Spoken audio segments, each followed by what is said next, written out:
gudoomiyaha degmada Arabsiyo ayaa kulan dardargelin la qaatay mas'uuliyiinta laamaha dawladda ee ka howlgala degmada Arabsiyo. kulankani oo daarnaa sidii wadajir loogu wajihi lahaa xanuunka khatarta ah ee dunidu faraha ka taagtay COVID-19 isla markaana labadii kiis ee u horeeyay Soomaaliland laga helay. kulankani ayaa daarnaa sidii gacmaha la iskaga qabsan lahaa isla markaana wadajir loogu wajihi lahaa. runtii waxa ujeedada ugu weyn ay ahayd in khatarta jirta aynu u bedelno practical waayo shirkii ka horeeyay waxa uu ahaa shir aynu kaga hadlaynay khatarta iman doonta hadii ba ay noo timaado maadaama wadamada sharkan lagu sheegay laakiin maanta tii ka duwan baan isugu nimid runtii cabsi ka weyn baa la qabaa waxaan nahay maamulkii degmada hogaankii degmada ee waaxaha dhammaan wax waliba waxay diyaar u tahay oo runtii aan ugu mahadcelinayaa wasaaradaha dhammaan ee mataliyaan sida qiimaha leh ee ay uga soo qayb galeen ee fikirkooda iyo tacabkoodaba ay go'aankooda diyaar u leeyihiin inay u garab galaan si simanna maamulka degmada soo wada shaqaynaya oo uga howlgalo dhibta inoo imanaysa. waxaan isla qaadanay in la xoojiyo amaradii ka soo baxay markaa guddida heer qaran ee arrintan COVID-19 ama coronavirus ee waddanku madaxweynuhu u saaray inaanu awaamirtii ay qaranka fareen inaanu xoojino oo aanu goobaha nadaafadda ee caafimaadka aanu xoojino oo wasaaradda caafimaadka nagu hogaamiso oo go'aamada iyo qorshayaasha ay iyagu soo dhigaan dhammaan wasaaradaha ee kale aanu fulino oo xoojino annaguna maamul ahaan aan wasaarad walba garab ku siino oo ku garab istaagno iyaguna ay dhinacooda howlgal iyo wax walba runtii ka qayb qaataan. runtii waan uga mahadcelinayaa wasaarad walba sida wanaagsan ee ay usoo ajiibeen shirkan iyo sida ay in dadkooda loo shaqeeya ay ugu helan yihiin si isku duuban ayaan uga howlgeli doonaa howlaha jira iyo sida aanu nadaafad ugu dadaali lahayn degmada. waxaan xoojin doonaa nadaafadda degmada, waxaanu kor u qaadi doonaa sidii hore ee wax weeye nadaafadda degmada looga shaqayn jiray si ka duwan kharash badan dhaqaale badan baan ku bixin doonaa. waxaan kordhin doonaa goobaha nadaafadda, waxaanu kordhin doonaa goobo farxal baan soo kordhin doonaa, wacyigelin intii hore ka badan baan soo kordhin doonaa. ajnabiga degmada yimaada oo runtii fara badan ayaa isna ka mid ahaa qodobadan meesha iskula soo qaadnay. magaalada waa magaalo beereed aad u beero badan, dad badan oo ajnabiya oo Itoobiya inooga yimaada ayaa inagu badan oo runtii aad u fara badan. waxaan leeyahay maqaaxiyo gaara, waxaan isla garanay in maqaaxiyaha la fadhiisanayo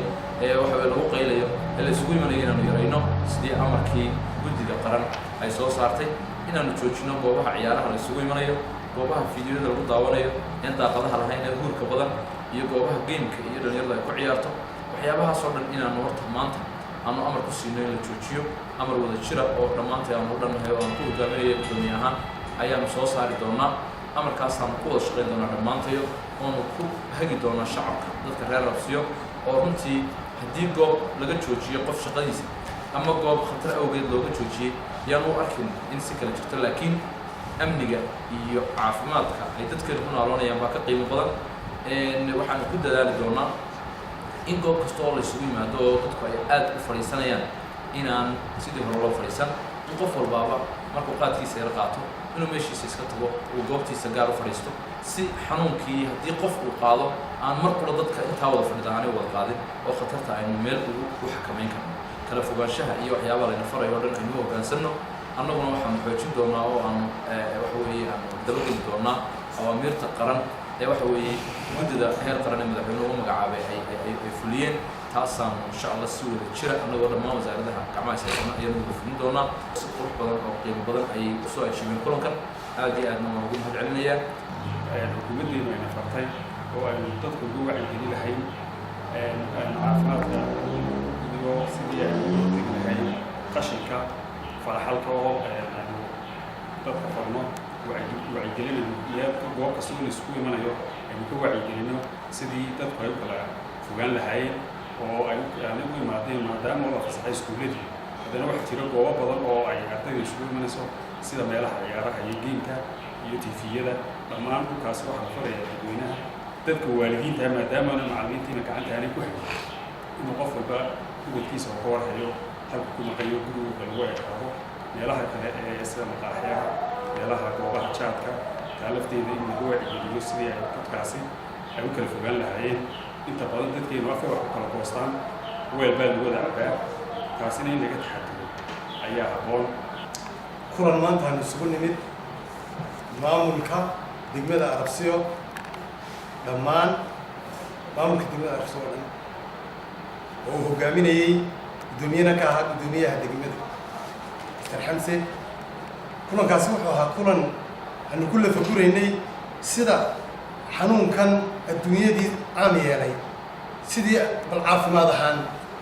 iyo wacyigelinta dadka sidii looga hortagi lahaa arrintaan kulankayagu arrintaasay ahayd waa arrin mucjiso ah adduunyada ka soo baxday waanan ka ducaysanaynaa oo ilaahayna waan baryaynaa laakiin haddana dee adduunyada iyo ummaddaynu wax la leenahay waxa wanaagsan si kasta oo aynu uga hortagi karno oo aynu nadaafadda iyo wacyigelinta iyo wax isu sheega wax kasta oo aynu qaban karnaba inaynu diyaargarowno innagoo isu duuban dhammaanteen maamulka degmada oo dhamaystiran isuduwayaasha iyo gudoomiyaha iyo xoghayaha Arabsiyo ilaa muddo degmadan sidii aanu xanuunkan caalamka afiyay intii karaankeena sidii aanu uga hortagi lahayn wixii aan ka qaban karaankeena aanu ka qaban lahayn dadkeena u wacyigelin lahayn intaan isugu nimid waa sidii taasi ay u furi lahaydna waanu u ballanay sidaasaana insha Allah waxaan iskugu nimidnay kulan aan talaabo ku qaadayno wacyigelin oo hogaaminayo gudoomiyaha degmada Xamse hay'adaha kala duwan ee degmada ka shaqeeya sidii bulshada loo wacyigelin lahaa mar haddii waxbarashadii la fasaxayo goobihii muhiimka ah inaanay meelo kalena ku soo ururin carruurta oo kale iyo meelaha nadaafadoodu muhiimka tahay insha Allah tacaala ilaahayna haynaga qabto inaguna wixii dadaal waa samayn doonaa assalaamu calaykum warahmatullahi maanta waxaan isugu nimid halkan shir aan ku qabanay oo kaga hortagayno xanuunkan afeeye adduunka ilaahay nooma keeno kaasi oo doonayna inaanu bulshada